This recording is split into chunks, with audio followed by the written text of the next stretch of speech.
आज आप सभी श्रवण करेंगे माँ अन्नपूर्णा माता की व्रत कथा। एक समय की बात है, काशी निवासी धनंजय की पत्नी का नाम सुलक्षणा था। उसे अन्य सब सुख प्राप्त थे, केवल निर्धनता ही उसके दुख का एकमात्र कारण थी। यह दुख उसे हर समय सताता रहता था। एक दिन सुलक्षणा पति से बोली, स्वामी आप कुछ उद्यम करो तो काम चले। इस प्रकार कब तक काम चलेगा? सुलक्षणा की बात धनंजय के मन में बैठ गई और वह उसी दिन विश्वनाथ शंकर जी को प्रसन्न करने के लिए बैठ गया और कहने लगा, हे देवाधिदेव विश्वेश्वर, मुझे पूजा पाठ कुछ नहीं आता है, केवल आपके भरोसे बैठा हूँ। इतनी विनती करके वह 2-3 दिन भूखा प्यासा बैठा रहा। यह देखकर भगवान शंकर ने उसके कान में अन्नपूर्णा अन्नपूर्णा अन्नपूर्णा इस प्रकार 3 बार कहा। यह कौन क्या कह गया? इसी सोच में धनंजय पड़ गया कि मंदिर से आते ब्राह्मणों को देखकर पूछने लगा, पंडित जी अन्नपूर्णा कौन है? ब्राह्मणों ने कहा, तू अन्न छोड़कर बैठा है, सो तुझे अन्न की बात सूझती है, जा घर जाकर अन्न ग्रहण कर। धनंजय घर गया, स्त्री से सारी बात कही। वह बोली, नाथ चिंता मत करो, स्वयं शंकर जी ने यह मंत्र दिया है, वे स्वयं ही खुलासा करेंगे, आप फिर जाकर उनकी आराधना करो। धनंजय फिर जैसा कि तैसा पूजा में बैठ गया। रात्रि में शंकर जी ने आज्ञा दी और कहा, तू पूर्व दिशा में चला जा। वह अन्नपूर्णा का नाम जपता जाता और रास्ते में फल खाता, झरनों का पानी पीता जाता। इस प्रकार कितने ही दिनों तक चलता गया। वहां उसे चांदी सी चमकती वन की शोभा देखने में आई। सुंदर सरोवर देखने में या उनके किनारे कितनी ही अप्सराएं झुंड बनाए बैठी थी। एक कथा सुनाती और सब मिलकर माँ अन्नपूर्णा इस प्रकार बार बार कहती थी। यह अगहन मास की उजेली रात्रि थी और आज से ही व्रत का प्रारंभ था। जिस शब्द की खोज करने वह निकला था, वह उसे वहां सुनने को मिला। धनंजय ने उसके पास जाकर पूछा, हे देवियों, आप यहाँ क्या करती हो? उन सब ने कहा, हम माँ अन्नपूर्णा का व्रत करती हैं। धनंजय ने पूछा, व्रत पूजा करने से क्या होता है? यह किसी ने किया भी है? इसे कब किया जाए? कैसा व्रत है और कैसी विधि है? मुझसे भी विस्तार से बताओ। वे कहने लगी, इस व्रत को सब कोई कर सकते हैं। 21 दिन तक के लिए 21 गांठ का सूत लेना चाहिए। 21 दिन यानी न बने तो 1 दिन उपवास करे, या भी ना बने तो केवल कथा सुनकर प्रसाद ले।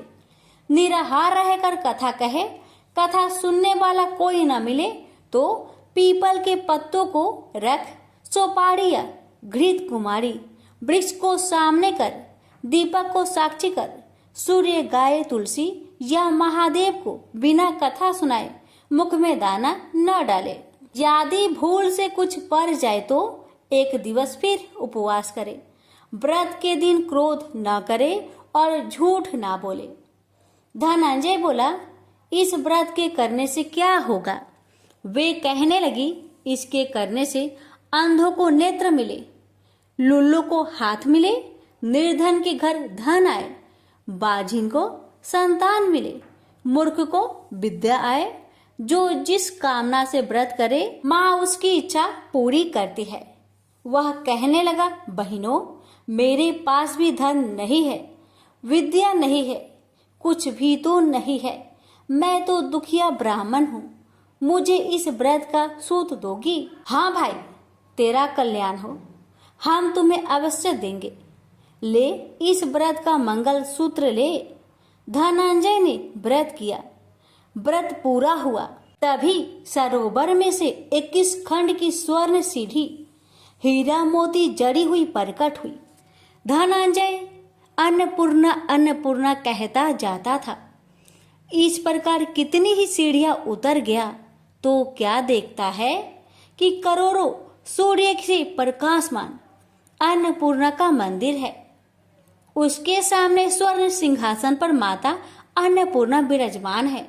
सामने भिक्षा हेतु शंकर भगवान खड़े हैं। देवांगनाएं चवर डुलाती है। कितनी ही हथियार बांधे पहरा देती है। धनंजय दौड़कर जगदम्बा के चरणों में गिर गया। देवी उसके मन का कलेश जान गई।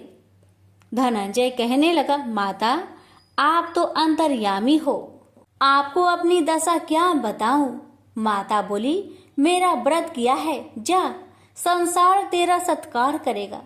माता ने धनंजय की जिह्वा पर बीज मंत्र लिख दिया। अब तो उसके रोम रोम में विद्या प्रकट हो गई।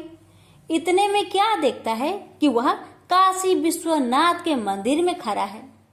माँ का वरदान ले धनंजय घर आया। सुलक्षणा से सब बात कही। माता जी की कृपा से उसके घर में संपत्ति उमड़ने लगी। छोटा सा घर बहुत बड़ा गिना जाने लगा। जैसे शहद के छत्तों में मक्खियां जमा होती है, उसी प्रकार अनेक सगे संबंधी आकर उसकी बड़ाई करने लगे। कहने लगे, इतना धन और इतना बड़ा घर, सुंदर संतान नहीं हो तो इस कमाई का कौन भोग करेगा। सुलक्षणा से संतान नहीं है, इसलिए तुम दूसरा विवाह करो। अनिच्छा होते हुए भी धनंजय को दूसरा विवाह करना पड़ा और सुलक्षणा को सौत का दुख उठाना पड़ा। इस प्रकार दिन बीतते गए और अगहन मास आया। नए बंधन से बंधे पति से सुलक्षणा ने कहलाया कि हम व्रत के प्रभाव से सुखी हुए हैं, इस कारण यह व्रत छोड़ना नहीं चाहिए। यह माता जी का प्रताप है जो हम इतने संपन्न और सुखी हैं। सुलक्षणा की बात सुन धनंजय उसके यहाँ आया और व्रत में बैठ गया। नई बहू को इस व्रत की खबर नहीं थी। वह धनंजय की आने की राह देख रही थी। दिन बीतते गए और व्रत पूर्ण होने में 3 दिवस बाकी थे कि नई बहू को खबर पड़ी। उसके मन में ईर्ष्या की ज्वाला दहकने लगी थी। सुलक्षणा के घर आ पहुंची और उसने वहां भगदड़ मचा दी।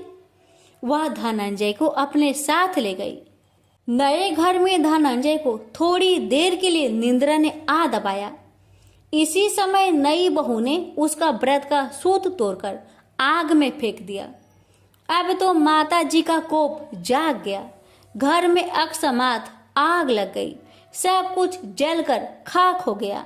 सुलक्षणा जान गई और पति को फिर अपने घर ले आई। नई बहू रूठकर माता पिता के घर जा बैठी। पति को परमेश्वर मानने वाली सुलक्षणा बोली, नाथ घबराना नहीं, माता जी की कृपा अलौकिक है। पुत्र को पुत्र हो जाता है पर माता कुमाता नहीं होती। अब आप श्रद्धा और भक्ति से आराधना शुरू करो, वे जरूर हमारा कल्याण करेगी। धनंजय फिर माता के पीछे पड़ गया। फिर वही सरोवर सीढ़ी प्रकट हुई। उसमें माँ अन्नपूर्णा कहकर वह उतर गया। वहां जा माता जी के चरणों में रुदन करने लगा। माता प्रसन्न होकर बोली, यह मेरी स्वर्ण की मूर्ति ले, उसकी पूजा करना, तू फिर सुखी हो जाएगा।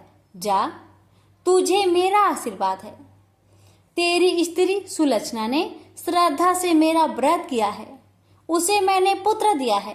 धनंजय ने आंखें खोली तो खुद को काशी विश्वनाथ के मंदिर में खड़ा पाया। वहां से फिर उसी प्रकार घर को आया। इधर सुलक्षणा के दिन चढ़े और महीने पूरे होते ही पुत्र का जन्म हुआ। गांव में आश्चर्य की लहर दौड़ गई। इस प्रकार उसी गांव के निसंतान सेठ के पुत्र होने पर उसने माता अन्नपूर्णा का मंदिर बनवा दिया। उसमें माता जी धूमधाम से पधारी, यज्ञ किया और धनंजय को मंदिर के आचार्य का पद दे दिया।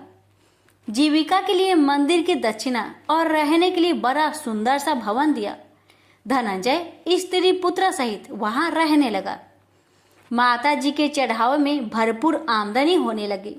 उधर नई बहू के पिता के घर डाका पड़ा, सब लूट गया।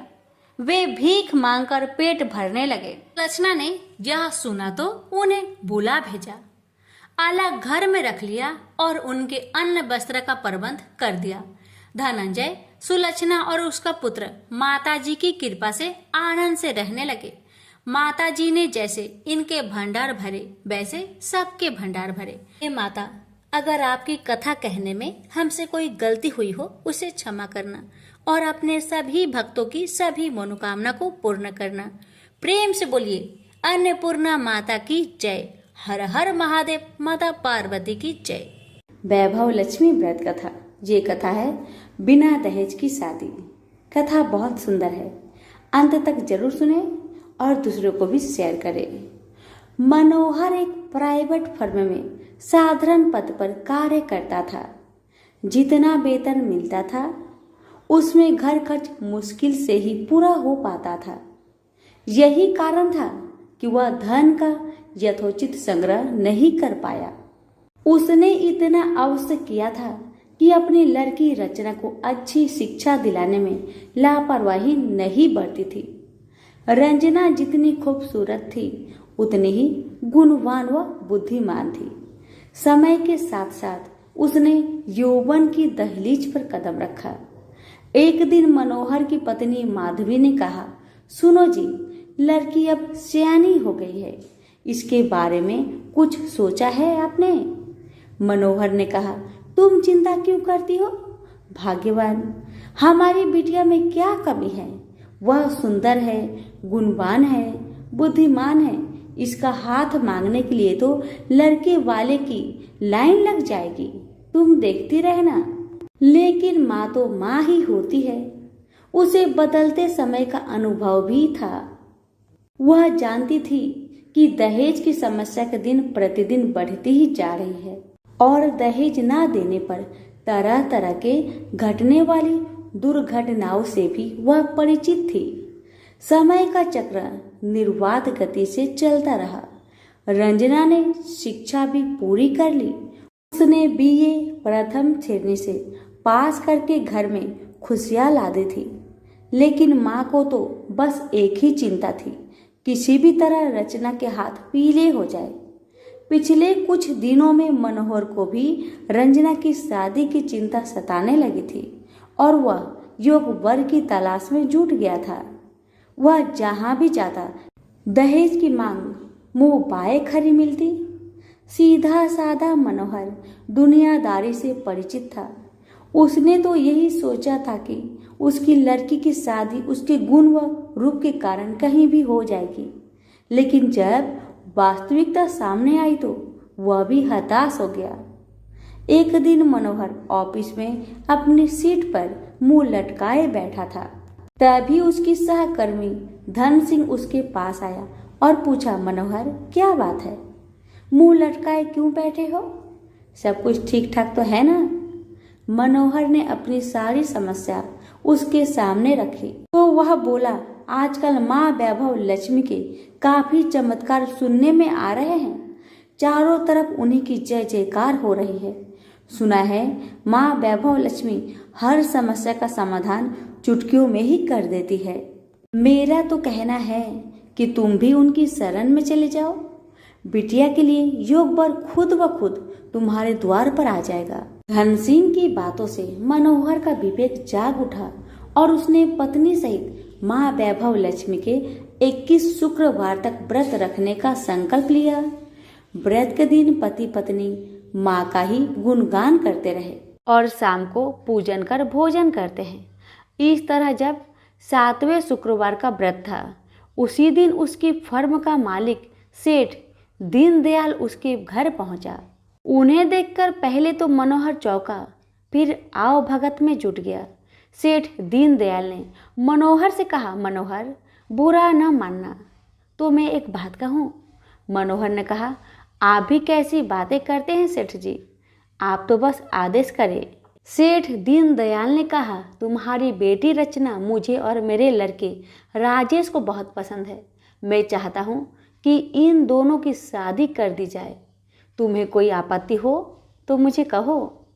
मनोहर को कानों से सुने शब्द पर विश्वास नहीं हुआ।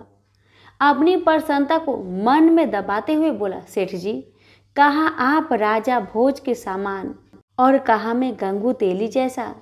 आपके सामने मेरी हैसियत ही क्या है।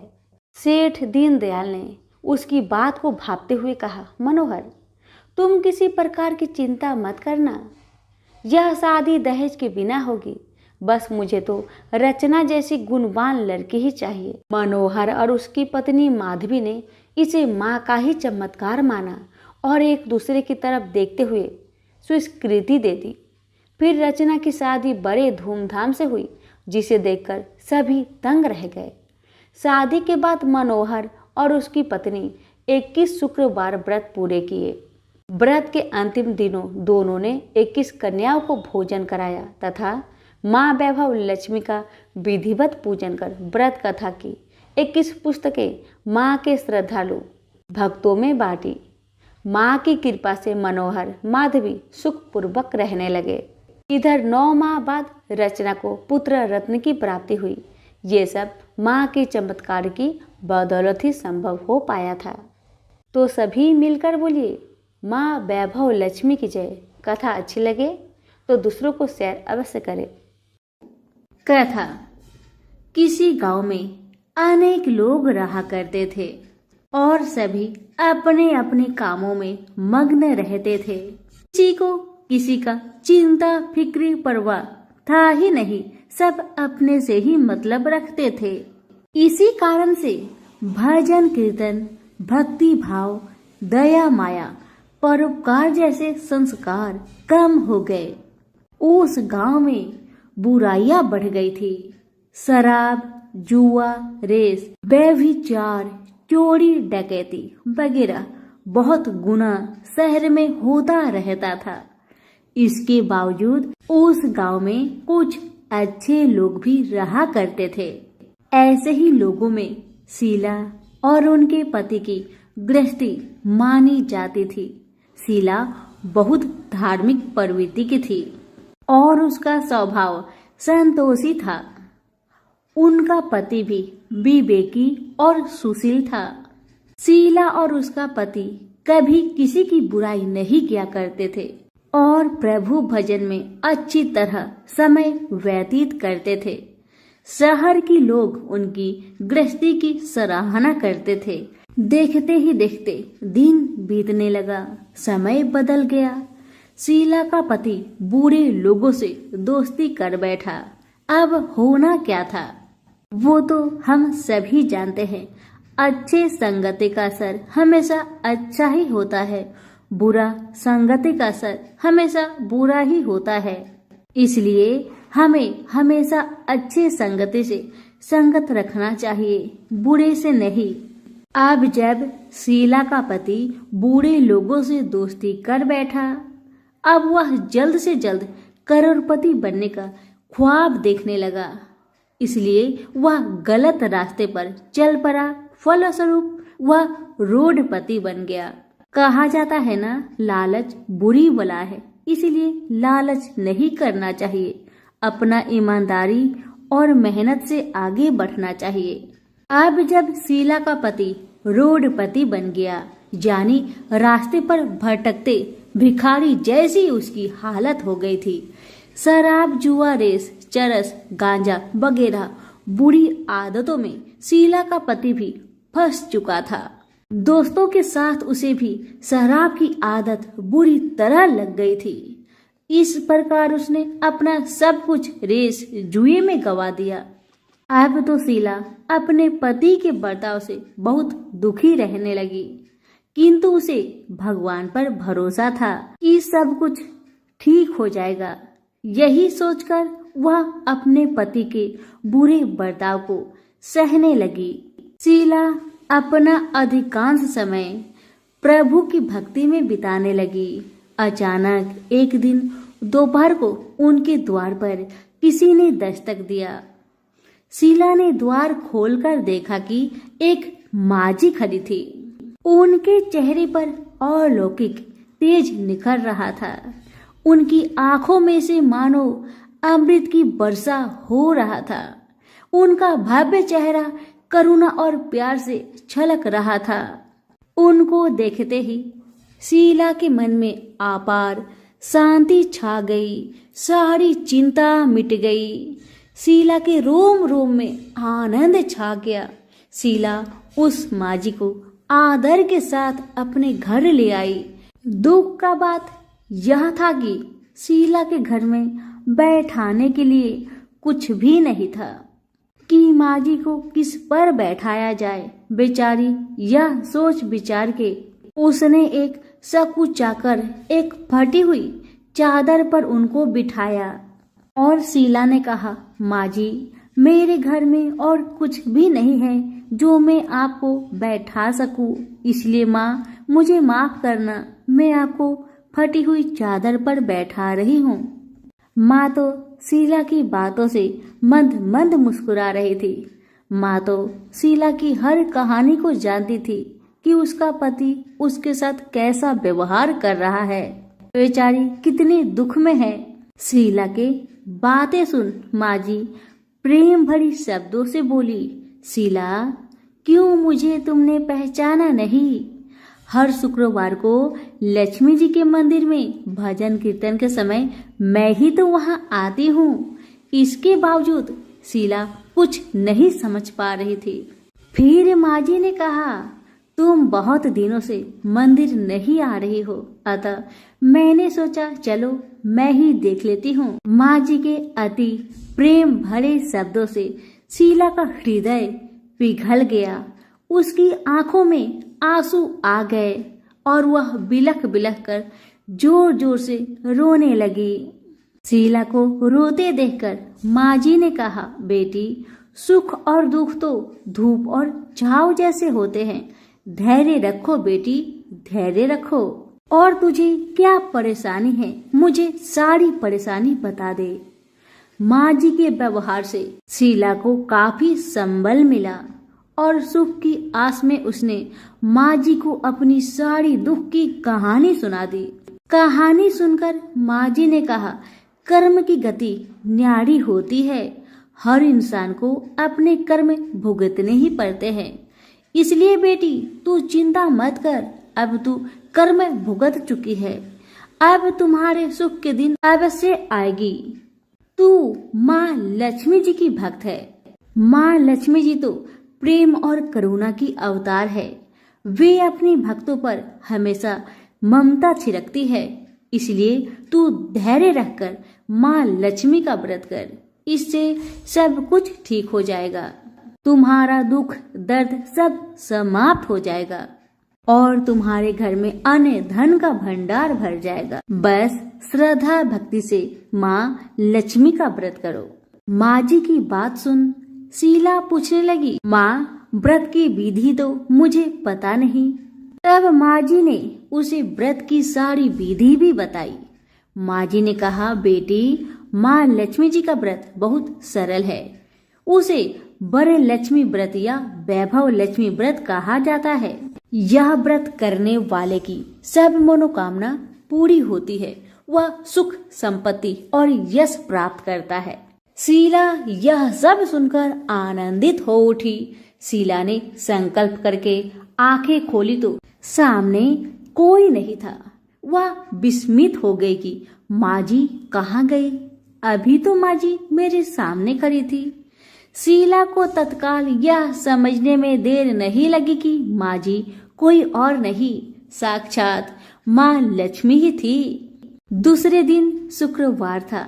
सवेरे स्नान करके स्वच्छ कपड़े पहनकर शीला ने माँ जी द्वारा बताई विधि से पूरे मन से श्रद्धा भक्ति से व्रत किया और आखिर में प्रसाद वितरण हुआ।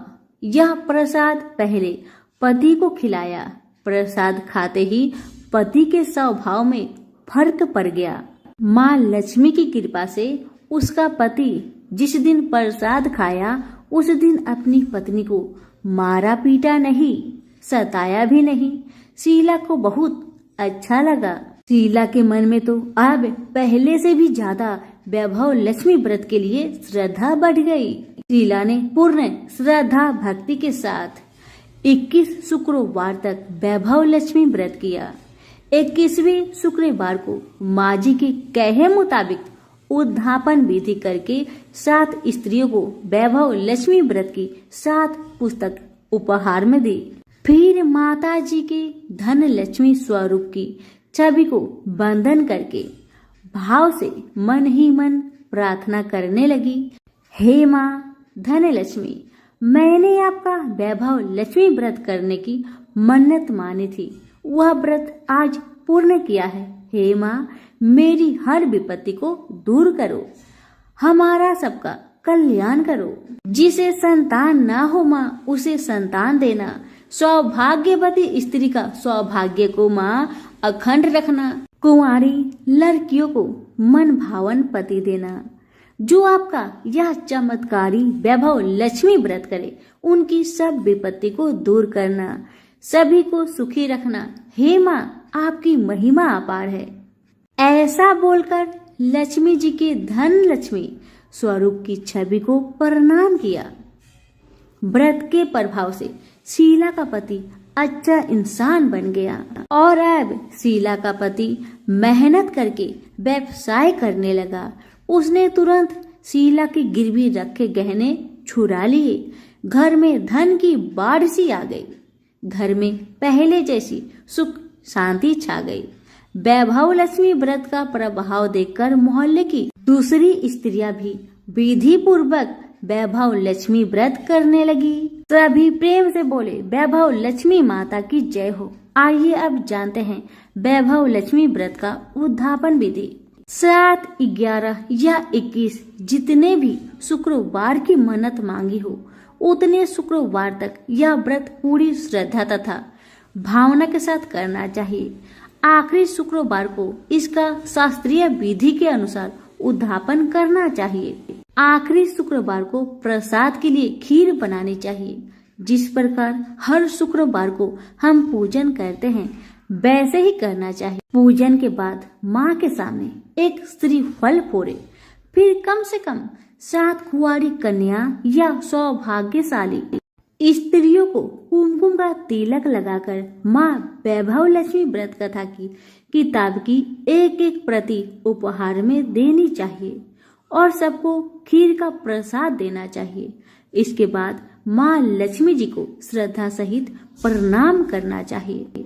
फिर माता जी के धन लक्ष्मी स्वरूप की छवि को बंधन करके भाव से मन ही मन प्रार्थना करे, हे माँ धन लक्ष्मी, मैंने आपका वैभव लक्ष्मी व्रत करने की मन्नत मानी थी, यह व्रत आज पूर्ण किया है। हे माँ, हमारी मनोकामना पूर्ण करे, हमारी हर विपत्ति को दूर करे, हम सबका कल्याण करे। जिसे संतान ना हो, उसे संतान देना। सौभाग्यवती स्त्री का सौभाग्य अखंड रखना। कुंवारी लड़की को मन भावन पति देना। जो आपका यह चमत्कारी वैभव लक्ष्मी व्रत करे, उनकी सब विपत्ति दूर करना, सभी को सुखी करना। हे माँ, आपकी महिमा अपार है, आपकी जय हो। ऐसा बोलकर लक्ष्मी के धन लक्ष्मी स्वरूप की छवि को प्रणाम करे। सभी प्रेम से बोलिए, वैभव लक्ष्मी माता की जय हो।